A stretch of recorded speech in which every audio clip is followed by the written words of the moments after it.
And we are so fortunate right now to bring in one of my absolute favorite members of Congress and likely the greatest radio show in America. This is Griff Jenkins, your humble correspondent from the D.C. Bureau on Fox News, filling in for the great Brian Kilmeade on Brian Kilmeade's radio show. Day 2 of getting the full Brian Kilmeade experience. Just did 3 hours of Fox and Friends in the morning, and then 3 hours of this great radio show. It is an honor always to be in this chair and filling in for Brian while he is taking a much-deserved time off. And I want to get right into the topic that I know is top of mind for President Trump, and that is the tariffs. At midnight, the tariffs kicking in, bringing some $150 billion into the U.S., and in about $30 billion in just the last month or so. And remember when all of the naysayers were saying that we were going to be thrust into a recession, that inflation would skyrocket, the markets would tank. Well, guess what? That's not happening and has not happened. And what we have seen instead is deal after deal that the deal maker in chief, as he's starting to be called, Donald Trump, gets more and more trade deals. And I want to play for our listeners before we go to our great guest, Drew Greenblatt, who is a steel manufacturer, just a little bit of President Trump talking about tariffs, saying we're only getting started. Cut 1. We've really just started. This is just in its infancy. So we have a great country. We have a country that is going to be very rich. It's a country that we're very proud of, but it's going to be very rich. And it's companies like Apple, they're coming home. They're all coming home. And we want them to come home. They have to come home. We're going to treat them really well. All right, let's go to our guest, Drew Greenblatt. He is the CEO of Marlin Steel. In fairness, I met Drew in 2016 and interviewed him at his steel plant near Baltimore, where he was deciding whether Donald Trump or Hillary Clinton would be best. He's since expanded, wildly successful now with plants in Indiana and Michigan as well. Drew, how are you doing, my friend? Hello, good morning. Excited to be on the Brian Kilmeade Show with Griff. Hey, Drew, it's great to have you. I want to get your reaction. Obviously, tariffs went into effect at midnight.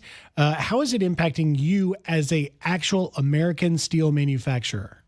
So we are a fabricator, and we're in Baltimore. As you mentioned, we're also in Indiana and Michigan, and we're thrilled with these tariffs. Finally, we got a situation where we have an opportunity, our factory workers have an opportunity to thrive and prosper. Why? Because we have a level playing field. This is fabulous news for the American factory worker. I mean, tonight I'm going to go to the Ravens-Colts game. Think about how unfair it would be if the referees schemed and made it 21-0 before the Ravens even got on the field. That's what we've been dealing with for the last 50 years, Griff. So we really have a fabulous opportunity finally because of the new policies. Our American factory workers here in Baltimore, Indiana, Michigan can now export all over the world, and we have an opportunity to grow and prosper like never before. This is a wonderful time for America. You're going to see the reindustrialization of America. It's a tremendous, wonderful experience. You know, Drew, I gave you a shout out on Fox and Friends talking to Kevin O'Leary, Mr. Wonderful, who clearly understands these things very well. And I said that, you know, you have talked about the reindustrialization of America. He said it'll take some time. It won't happen overnight, but that the conditions are set for that. Take me a little bit more into what he means by that. I think that's a good point. I mean, you can't build a factory in a day or a week, okay? It takes time. But what's going to happen is people are now going to start scouting out land, putting up buildings. They're going to start, hiring HVAC guys and roofing contractors to start getting things accomplished. They're going to start buying equipment. Think about it. If you're a Japanese factory owner or a German factory owner, you have a terrible hand. You've been dealt a terrible hand. The energy costs are out of control. Your taxes are very, very high. Just brutal regulations in these countries, England, Paris, Germany, everywhere. And then you look at America. And you got this opportunity to ship into the biggest natural market in the world, richest consumer market in the world, and now there's a 15% tariff to get there. You're going to say, to heck with that. I'm not going to build a new factory in France. I'm not going to build a new factory in Japan. I'm going to build the next factory in America. And that's fabulous for the American factory worker, because what they're going to do is they're going to get opportunities to work at these new Japanese factories in America, or French companies or German companies. They're going to come to America. And the beauty of this is the local box company is going to be able to ship to them, because you're not going to buy a Japanese box to ship out of an American factory, right? And they're going to buy from the local pallet company. People are going to get their oil change at the local gas station, and they're going to buy hopefully baskets from Marlin. So it's going to be a win-win-win for the American factory worker. It's a tremendous time to be in the American manufacturing industry. And Drew, you saw obviously big announcement at the White House yesterday. Tim Cook of Apple making an announcement that he's adding an additional $100 billion with a B to investments, going to make basically all of the Apple iPhone glass products that you have. You see the glass part of the screen in Kentucky. What's your reaction to that?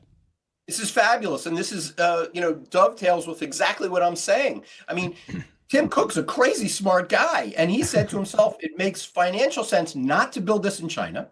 It makes financial sense not to build this in India. The wise play, and this is a smart guy with a lot of money, is to build in the USA. Thank God. And what's happening is that Tim Cook's not the only smart person making these decisions. Tim Cook is a leader, because he's been so successful for decades. What's going to happen is many other leaders are going to be making the same wise decision. And that plant in Kentucky is going to be hiring a lot of people. They're going to get paid really well, and they're going to get great benefits, and it's going to help the local communities thrive. This is a blessing for Kentucky. It's a blessing for our nation, but it's going to happen many times. There's not going to be all these news articles. The mainstream media is missing all of this. And this is an exciting time to be in, and we're in the front seat of the American reindustrialization. I thought it was fascinating, Drew, to see the president's real deal making happening when it came to these chips and semiconductors. To your point, exactly how he wants it to work. He said, look, we're going to place 100% tariff on chips and semiconductors unless you build them in the U.S., and then there's zero. Right. So right now we buy 70% of our chips from Taiwan, right? That's madness, because China is jonesing to take over Taiwan. And they've been saying it, and they've been explicit, and they've been, doing these naval maneuvers and everything. It would be a debacle for this poor little democracy of Taiwan to get stepped on by China. Well, if that happens, we're going to lose 70% of all chips coming into America. That's an untenable situation. So the new policies are so very wise. We got to make things here in America so that we're not beholden to outsiders. I'm talking about critical things. I'm not talking about T-shirts, and I'm not talking about, blue jeans or something like that. I'm talking about critical things like silicon chips, like steel, like boats. We got to make that here in America. And if we do, we'll be more resilient if, God forbid, there's some adversary that tries to pull a fast one on us. And you can get your jeans, by the way, in America as well at American Eagle. Just ask Sydney Sweeney about that. True. She'll tell you all about that.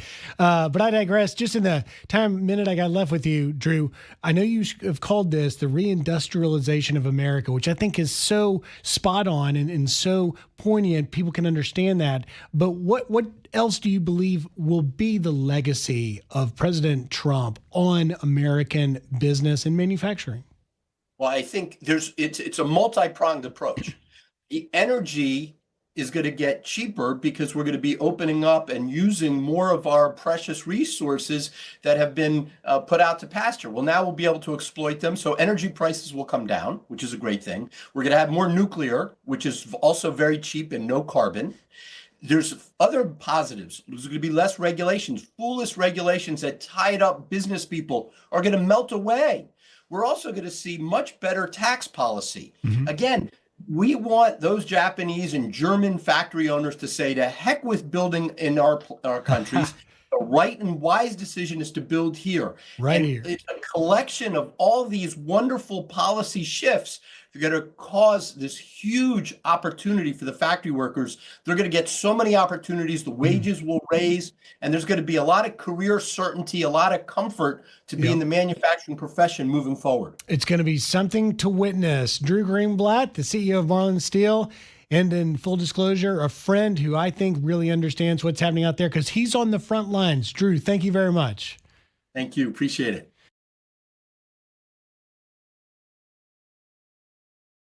And in studio with us now, what a treat. It is RNC Chairman Michael Whatley, and as you may have heard, a candidate for Senate in North Carolina. Mr. Chairman, it's great to have you here. It's great to be with you, sir. I want to talk about your Senate bid. It's so exciting, and I know it's only about a week old. But first, I can't bring you in here and not take the opportunity to have you put your RNC hat on and talk to me about these runaway Democrats. Tomorrow's a deadline. The Attorney General Kim Paxton there is putting real pressure along with Governor Abbott to make them come back. They have unfinished business aside from redistricting, like the flood relief that's so desperately needed, along with some other issues that are hanging out there. But yet these Democrats have fled to a number of places, but mainly to Illinois, which is among the most Democrat redistrict state in the country. I think 14 of 17 seats are Democrats, yet Trump won 44% there. So they're not represented in that state. Not sure how it works out. But you're also hearing, Mr. Chairman, talk of maybe Maryland or California or New York may redistrict. In fact, Vice President Vance is in Indiana. Maybe that's going to be happening. What do you make of all this? Look, a couple things, right? I think first off, when you see the Democrats right now, and they're in the face of the American people who want this country to go in a particular direction, and they don't get what they want, what do? They take their ball and they go home. Or in Texas's case, they take their ball and they go to Illinois, right? Yeah. You know, so it is remarkable to me that we're seeing them over and over and over again without any agenda whatsoever anywhere in the country. They're just playing obstructionist. They just want to slow things down. They just want to shut it down. I mean, look what the Democrats did in the Senate, looking at 150 of President Trump's nominees that they do not want to confirm because they do not like the president's agenda. They're gonna do everything they can to obstruct the agenda moving forward in the Senate. So they left. They went on vacation. They didn't do, a nominations package, which they've done, before every August recess for forever. So we're seeing the Democrats, their only actions right now, rather than come up with a philosophy that is going to work with the American people, rather than have an agenda that is going to work for the voters, it's obstruct, right? So that's certainly what they're doing. And of all places to go. To Illinois, really? I mean, the most gerrymandered state in the entire country. Well, they also went to Massachusetts, Absolutely. which there are 0 Republicans in the Senate or the House. I did love the conversation about, well, maybe we'll do redistricting in Maryland or in Massachusetts. I'm like, to what? Yeah, to what? Mean, really, You've already got have none. all the Democrat seats. Connecticut, 0, right? Yeah. Let me change gears because But real quick, just if I may, Yeah. the other thing that I think that we need to be focused on here right now is that truly. When we talk about all of the fights, all of the agendas, and the elections that are coming up there, what's going to matter in this election is the overall environment. It's going to be the economy. It's going to be the border. It's going to be our standing in the world, because that's what President Trump ran on. That's what he won on. He is keeping the promises that he made. And right now, the voters are looking at the president's agenda and the Democrats' agenda, which is why President Trump is over 45, 50% in the polls, and Democrats are at 20% in the polls. Ultimately, that's going to be the biggest issue that the voters are going to be taking a look at, not all these gerrymandering fights around the country. And that is why, Michael Whatley, I believe you are the most successful RNC chairman that I know I've witnessed since I moved to Washington in the mid-'90s, because you understand voters don't give a damn about gerrymandering and redistricting. They care about those issues, their pocketbook, the economy, the border, their security, as you mentioned, and of course our standing in the world with so many things happening right now. We'll see, too, if President Trump can actually end the war in Ukraine with the meeting with Putin. Wow, such a fascinating time with high stakes. Let me shift gears, though, because you're running for Senate. And speaking of President Trump, you get a call and he encourages you to run. Take me into that call. And how do you say no? Well, you don't. I mean, frankly, you just don't, right? And it's thrilling. It's very exciting. I mean, North Carolina is the marquee Senate race in the entire country. I grew up in Blowing Rock, North Carolina. I am a son of middle-class America, right? My dad was an accountant. My mom was a librarian. I delivered newspapers and I mowed lawns and I went to church and I played sports. And, North Carolina and really America have given me an amazing opportunity. I paid my way through college and law school. Was able to build a great career. I'm married. I've got a great family, and everything that North Carolina America gave me, I think we need to give back. And those are the values I think we need in the Senate, from North Carolina. And so, the opportunity that I have at the RNC is how do we win an advanced conservative agenda? Right, a pro-America agenda, a common sense agenda. And we see President Trump and the congressional Republicans, the Senate Republicans doing that every day. How do I become part of that voice? Because in North Carolina, the biggest issues that matter are the economy. It's our kids and our communities. Are they going to be safe? North Carolina has more soldiers, veterans, and military families per capita than any state in the country. Are we going to be a strong country? North Carolina is going to be the tip of the spear there. And if you think about, our economy is based on farming. It's based on small businesses. It's based on banking. It's a true microcosm for the country. And so the issue sets that we are looking at nationally right now are the exact issue sets that really matter in North Carolina. And I feel like we're in a really, really good position to win this race and give President Trump an ally in the Senate, and also to make sure that North Carolina is going to have a strong conservative voice in the Senate. Well, and you are going to be one tough candidate to beat, and you really did. I mean, after covering North Carolina for quite some time, it certainly is the absolute microcosm, from the military to the, coast to the internal rural areas.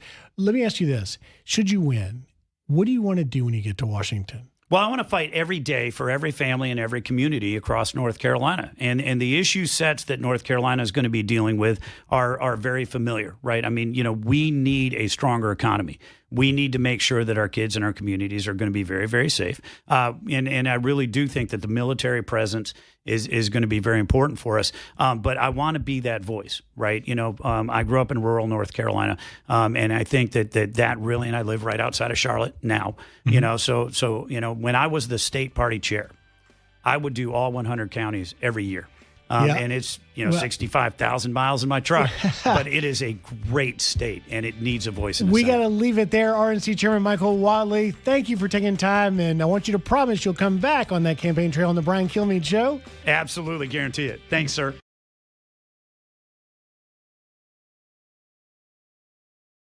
And now we have the pleasure of welcoming the U.S. Secretary of the Interior, Doug Burgum, to this program. Mr. Secretary, thank you for taking time.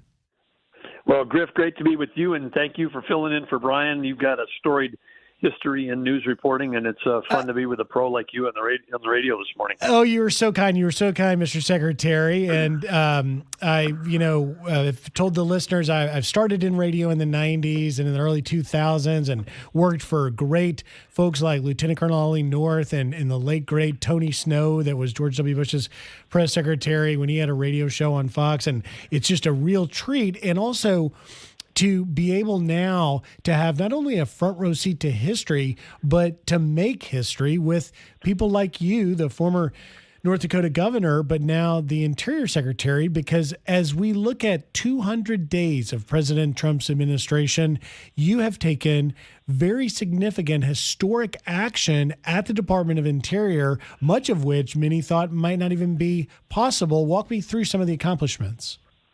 Well, first of all, President Trump, first 200 days, I mean, what a joy and how much fun working for this guy. He's a man on a mission, and his mission is as simple as making America great again.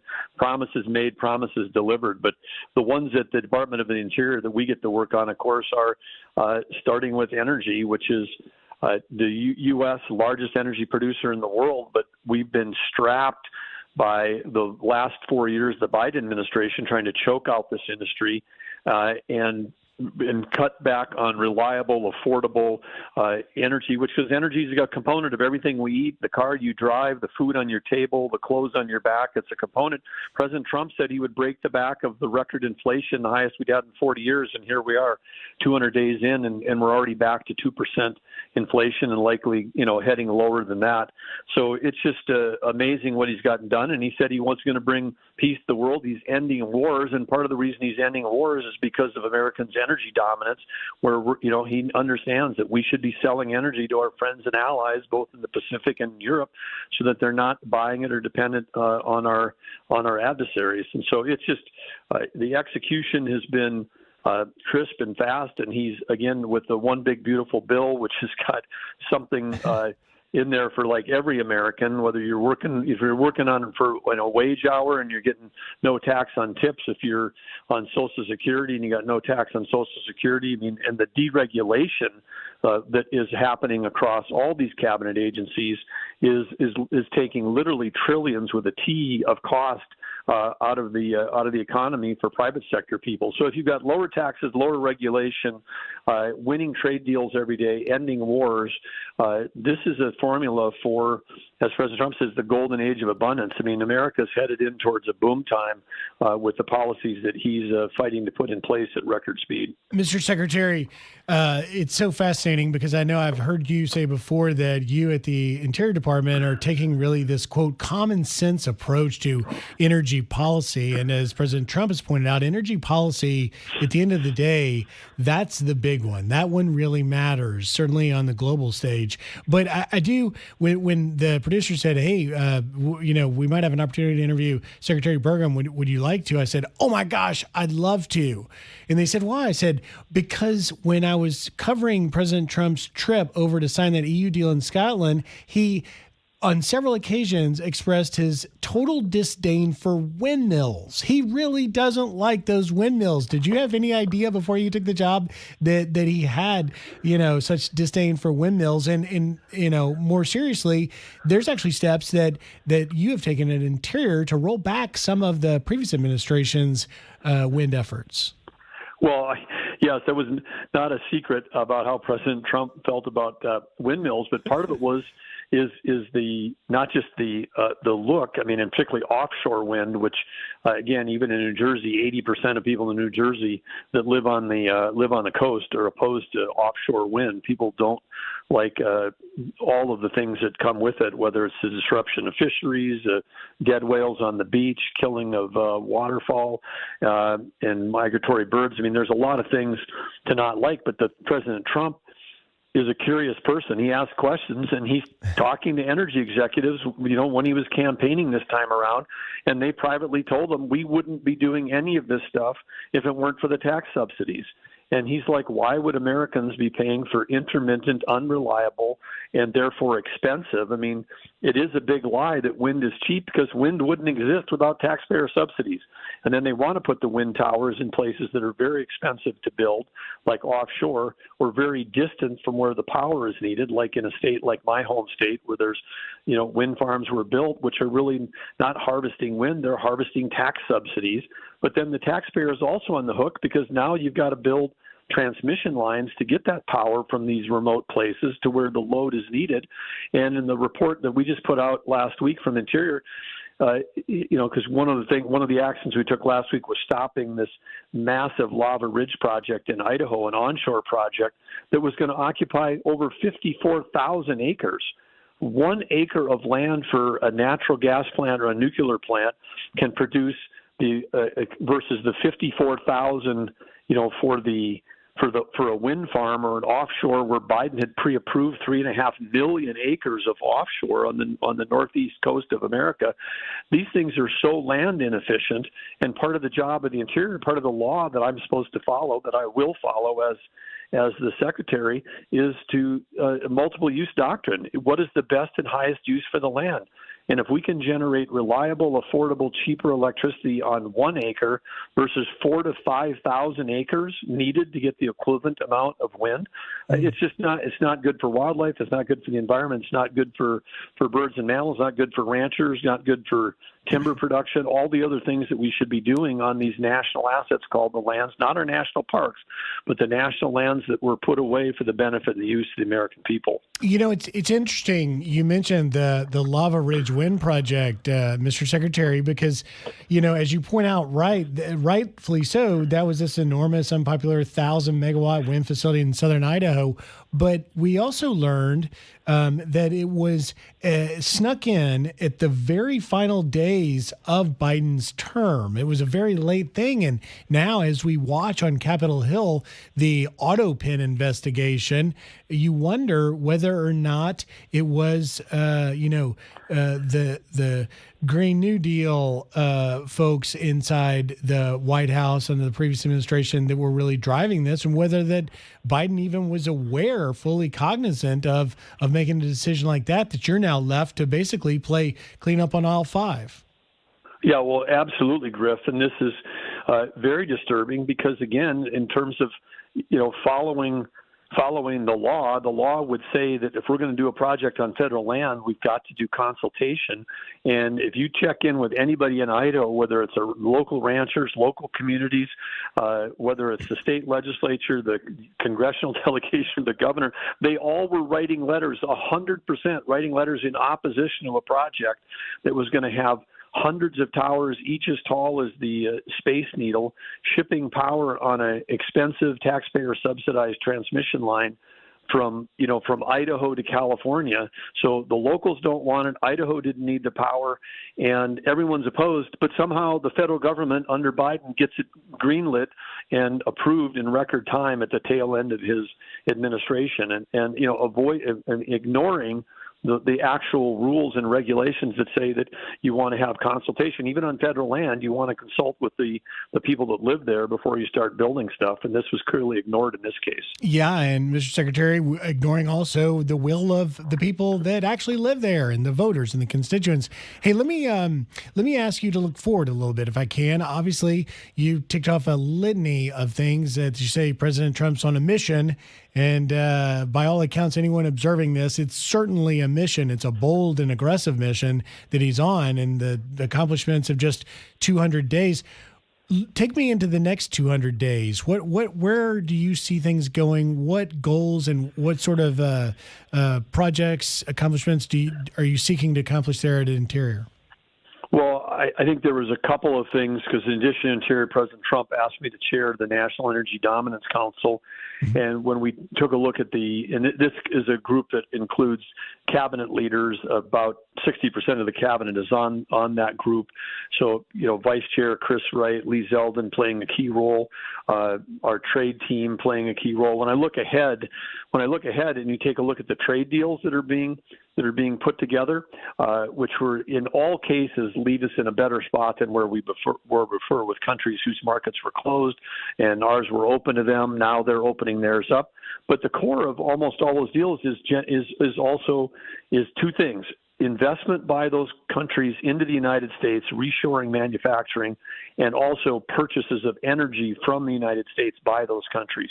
So again, the strategy that one of the ways we achieve world peace is we sell energy to our friends and allies so they don't have to buy it from our adversaries. There's a big chunk of that. We've got to increase production and export more energy as part of these trade deals. But then when the dollars are coming into the country, we can use those for energy infrastructure, and we can not only, drill, baby, drill, but we can build, baby, build. And we've got to build out enormous capacity for producing electricity in this country. Our grid is at tremendous risk. We need more base load, less intermittent, unreliable, taxpayer subsidized.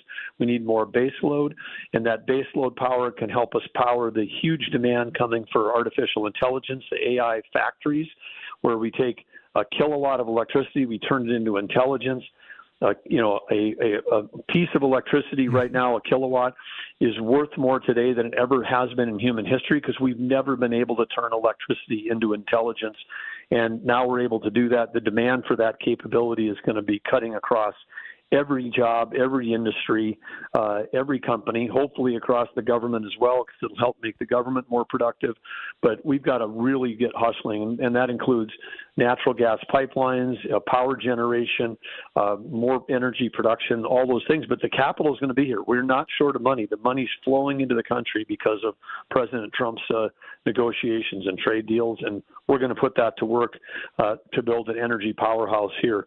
We lead China in the technology of advanced intelligence, artificial intelligence. We lead, but they're building out so much more electricity than we are. We're behind in that race, and that's a place where we've got to catch up. Boy, that is so fascinating to hear you talk about, Mr. Secretary, because, it wasn't just a few months ago as a reporter on Fox News, they'd sent me out there in Northern Virginia, just about 20 miles west of Washington, D.C., where one of the main AI power centers in the country is. And they're really, working around the clock trying to build that base power up, because I don't think Americans fully realize the amount of power that it takes to drive these AI centers. And obviously, with what's on the horizon and staying competitive, like you said, with China, it's going to take a lot more. It seems that's going to be one of the biggest challenges you're facing right now.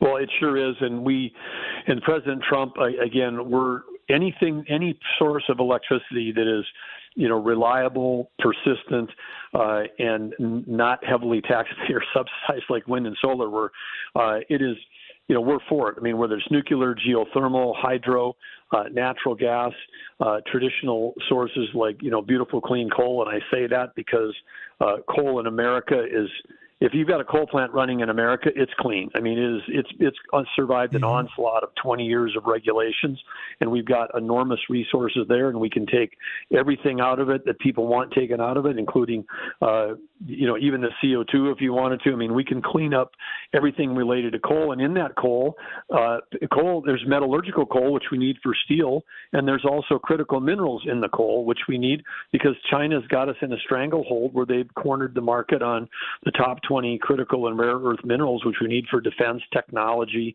automobiles, virtually everything that's advanced in our country. So we've got another mission there from a national security to make sure that we're getting back in the businesses that include mining and critical minerals. I mean, we graduated 36,000 lawyers in this country last year, and we graduated 300 people with a mining or metallurgical degrees in this country. We got to get that number up, Mr. Secretary.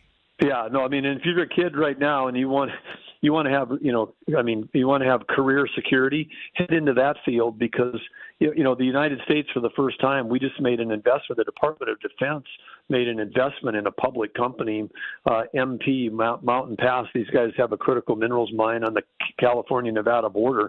I mean, the federal government, from a defense standpoint, is even saying we've got to take ownership in some of these countries. We've got to get back in the game. Mm-hmm. And, of course, at Interior, we're permitting gold mines, silver mines, cobalt mines, antimony, which we need for ammunition, uranium mines. I mean, we're importing uranium from Russia to run our current nuclear plants in this country. I mean, enriched uranium, we're buying it from Russia. How crazy is that? It's crazy indeed. We've got to leave it there. Such great insight. He was the governor of North Dakota. We are fortunate to have him in the Trump administration now as our Secretary of the Interior, Doug Burgum. Mr. Secretary, thank you for taking time today, and have a great rest of your week. You too. Great to be with you, Griff. Thank you for all you do. Thank you.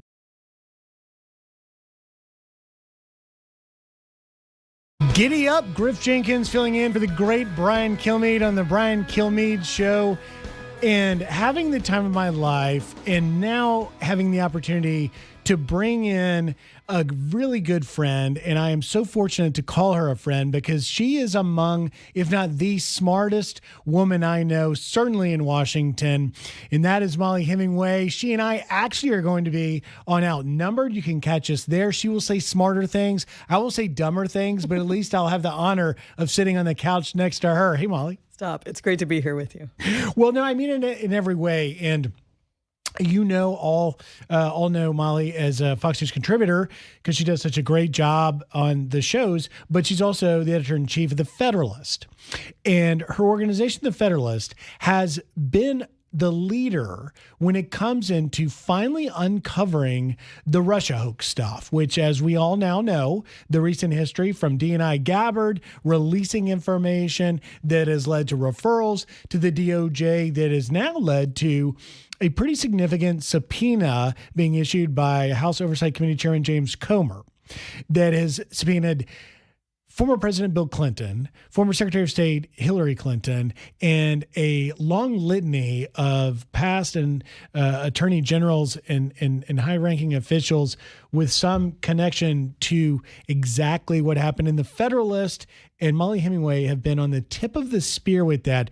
But Molly, what I want to ask you is, you see MSNBC and other channels basically just blowing this off, saying this is all about nothing, but you say it's actually about something. Well, it's just fascinating to see the same people who spent all day, every day, for like 2.5 years freaking out about supposed collusion between Trump and Russia. I mean, we endured years of hysteria from people. There was no leak too small to impugn Trump as being an agent of Russia. And now that it's all unraveling with truly explosive leaks of releases of real information that you can actually look at and check out and analyze. The media are saying, a lot of these left-wing media people are saying, oh, there's just nothing to see here. This is not interesting at all. And they're not serving their readers well, because there has been a grand jury impaneled to handle this investigation. There is a strike force at the DOJ that has already begun working on this. A strike force is what the DOJ uses to untangle really complex criminal conspiracies like the mafia.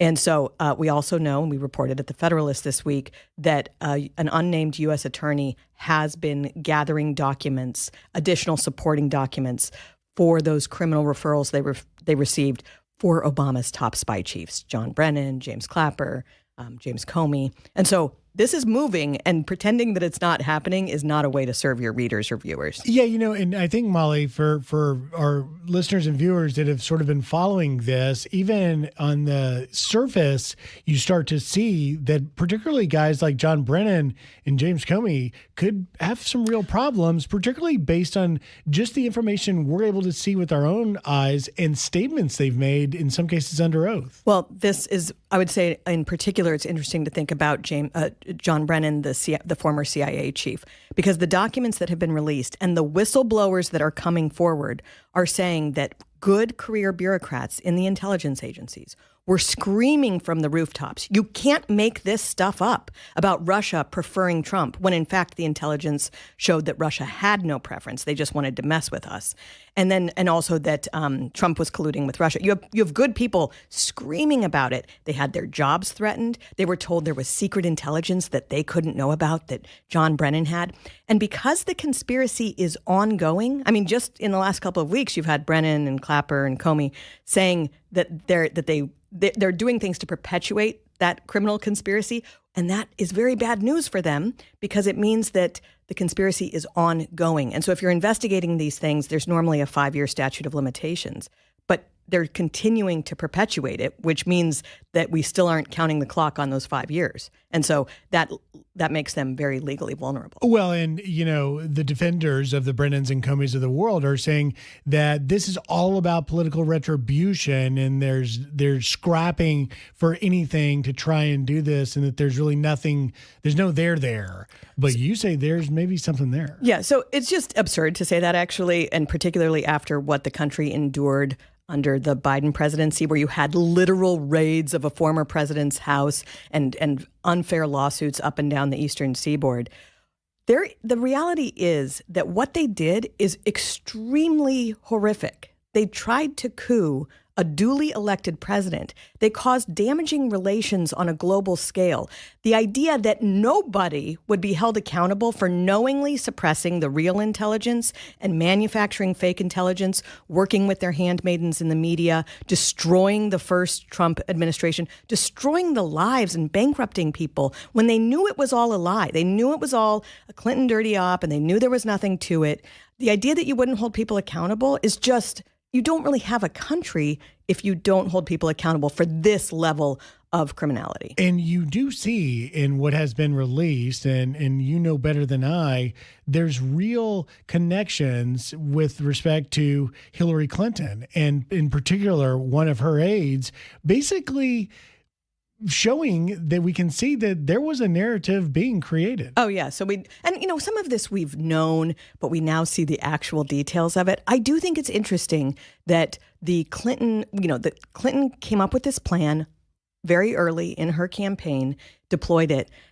We also knew at the end of the last Trump term that Russia got wind of this, but we have more details about how they got wind of this. Obviously, if Russia knew that Clinton was trying to do this, they had all sorts of opportunities to mess again with the election by deploying bad information. And rather than the FBI looking into this dirty trick or briefing Trump on what Clinton was planning, they investigated Trump and his campaign affiliates. That is just really reckless behavior and had so much to do with people's lack of trust in the FBI, CIA, and other spy agencies. And sort of to that point, Molly, I just happened to be filling in at the White House as the White House reporter that day, and we go into the briefing room, and then Tulsi Gabbard comes out, and I thought, oh boy, buckle up, we're in for something. And one of the things we learned just on that first day was that Russia didn't appear to specifically favor Trump in this election. None of the intelligence showed that Russia favored Trump. The intelligence did show that Russia did not have a preference, that the goal of Russia was just to mess with us, to decrease trust in elections. And so what happened is that real intelligence, which was consistent throughout the presidential season, was suppressed. It was going to be briefed to Donald Trump and Mike Flynn as well as Obama.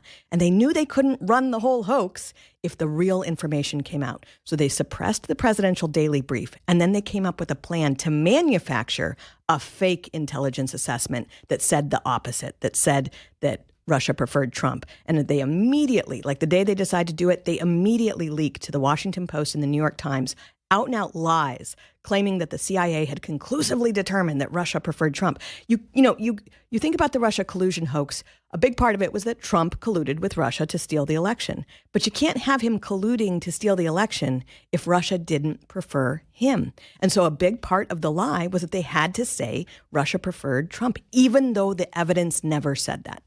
And let's walk this forward a little bit. And I don't want you to get ahead of any sort of reporting or scoops you've got coming from the Federalist. But, if indeed with Chairman Comer subpoenaing a former president, Bill Clinton in this case, former Secretary of State, Hillary Clinton, do we think they'll show where's this headed? Well, I actually think the more important thing would be the grand jury and the strike force and the U.S. Attorney at the Department of Justice. This is the first time that we've had a really clear picture. And by the way, it's important. I understand why you're pointing that out now, and I learn from you every time I talk to you. This is why, as I said in the open, you're the smartest gal I know, and I learned so much from you. The grand jury is significant because, as with most grand juries, the bar is pretty low for an indictment because the information is basically one-sided. That's true, but it's more that they can actually just go get the information they need through subpoenas and allowing the subpoenas to proceed. Right now, we're in the phase where they're just collecting documents from the willing partners. They will be interviewing willing participants, the whistleblowers who have been desperate to tell anyone, who have tried quite hard to tell people for the last 8 years about what they went through when they tried to stop Brennan and company from doing this.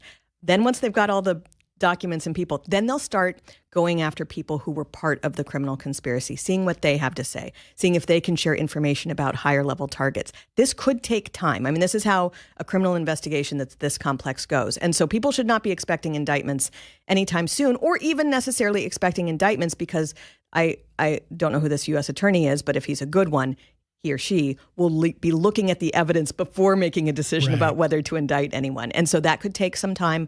But we're in a totally different environment than when we had that previous special counsel, John Durham. He was fighting everybody at the FBI. He was dealing with a hostile CIA. So he couldn't really get the information he needed, even as explosive as his report was. So you say, don't expect anything quickly, but buckle up. We could see this actually continue to develop. Yeah, and I think that's why also you're seeing a lot of people in the media and these other people a bit scared. When they say this is no big deal, what they're really saying is, we really messed up and we are scared and terrified. And so I would also say even some of the media participants in this, like they had to have known that this wasn't a real story that they were pushing. And that might make even, claiming to be a journalist is not protection from taking part in a criminal conspiracy. Yeah, and the White House is saying these people that won Pulitzer Prizes should be giving them back. They of course should have. I mean, it's just, once you realize that Pulitzers are generally given for participation in information operations as opposed to journalism, you're not so surprised when you see them given that way. But they really did discredit the entire Pulitzer prize. I predict they won't give them back. No, I do but not.